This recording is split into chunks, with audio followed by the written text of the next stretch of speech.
You're listening to Montreal Now with Aaron Rand and Natasha Hall on CJAD 800.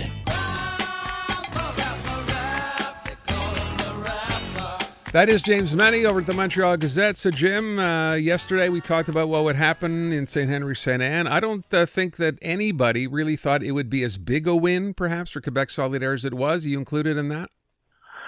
Well, yeah. I mean, the thing is, what I can't figure out, and of course both sides are going to put their spin on it, but it seems to be an article of faith. Oh, this is a neck-and-neck race. Well, it's a neck-and-neck race if the Liberals were running a giraffe. But the fact of the matter is,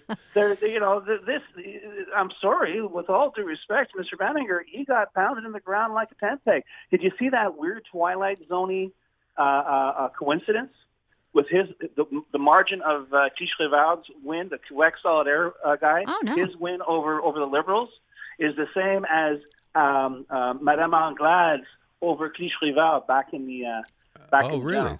Okay. Yeah, it's kind of bizarre. But listen, I said this yesterday, and this is for real. I mean, Marc Tanguay met the press today to provide us with the tremendous insight, saying that we failed. You did more than fail. No, seriously. This is they're. I was going to talk about this yesterday, but I'll use the same analogy now for the Liberals. They're on their way to becoming a Vegas act, okay? They're on their way to becoming this special kind of act for, West Island voters, the same and singing the same hits over and over and over again. And I'm not exaggerating here, guys, because you'll remember when this, as far as I'm concerned, very crucial by-election began. And the Liberals, not just Christopher Banninger, because he seems to have really put in the work, but Marc Tanguay, what's the first thing that he says in this, supposedly renaissance of the Liberal Party? We got to do things differently. We have to change the brand. Well, he scans up. He points his finger. That QS guy, he's a separatist. Look out for him. I mean, this is all the Liberal Party knows how to do. So, in other words, someone should tell me it's not like 1990 anymore. It's not 1997 anymore. The idea that, vote for us or the country will explode, that's off the table. And the people of St. Anne and St. Henry last night sent that message very, very clearly to the Liberals. Now, are they going to listen, or are they going to proceed with the usual Liberal arrogance, like we're right and everybody else is wrong? Because even today, we're not going to abandon our Liberal, values. Well, of course not, until, of course, it's conveniently, it's politically convenient for you to do that. Because I can imagine there are a lot of Anglo parents and a lot of Anglo CEGEP students right now who, as much as they may have it out for the Coalition Avenir Quebec, they're even angrier at the Liberals who gave them those extra 3 courses in Bill 96. So someone somewhere, whether it's the interim leader or the people in the back room or the rank and file, or as far as I know, the ever-dwindling number of card-carrying members, are going to have to take things in hand, because this, don't worry, there's 4 years from now. Listen, they keep this up, they'll be lucky if they're still around as a serious entity in Quebec politics in 4 months. So, Paul St. Pierre Plamondon, you're right. Everybody puts their own spin on it. The only spin I haven't heard is from Eric Duhem from the Conservatives, who did terribly yesterday. So maybe not worth spinning anything there. But I love this from PSPP, Brian.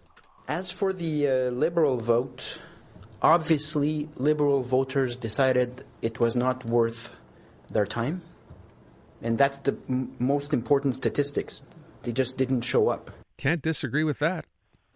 No, you can't disagree with that, although, let's face it, if I'm comparing the Liberal Party of Quebec to sort of, a recycled Elvis impersonator act in Vegas, you just heard from the guy who's like becoming the Wayne Newton of Quebec politics.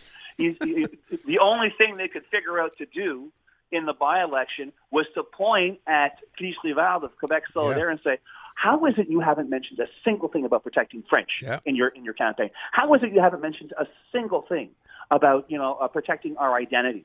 I mean, it's like, really? The number one issue there was housing. Everyone knew that, apparently, except for the head of the PQ. But this is how it gets a little creepy, guys.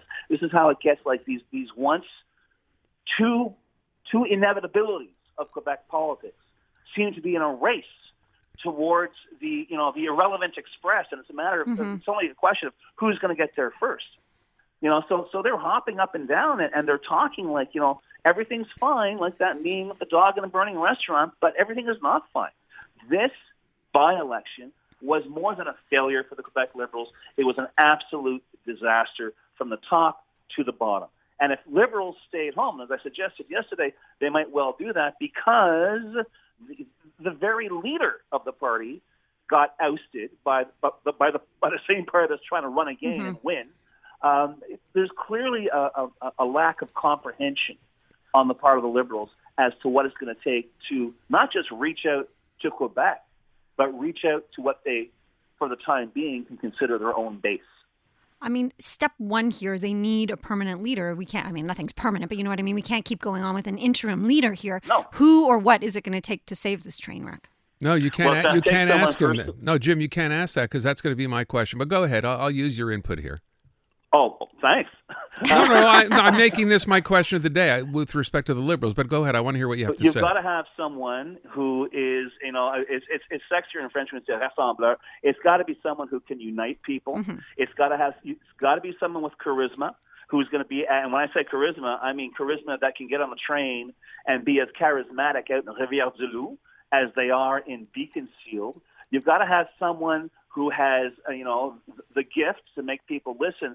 But most of all, and it's so funny because to a certain extent, when I was starting in radio, that was the advice I got. You've got to have a leader who is about something, not about this airy-fairy kind of abstract. Well, we believe in A, B, and C unless it's a Wednesday or a Friday.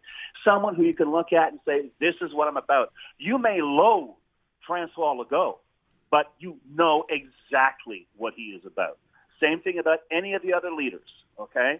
The fact is the Liberals have got to stop pretending it's 10, 15 years ago and they can recover. The party of Robert Bourassa, the party of Jean Charest is dead. It's not sleeping, it's dead. Yeah, I don't know if they can recover. So they better be ready to move on. Yeah, I mean, honestly, I'm listening to you and I'm like, I feel like we might be beyond the point of recovery.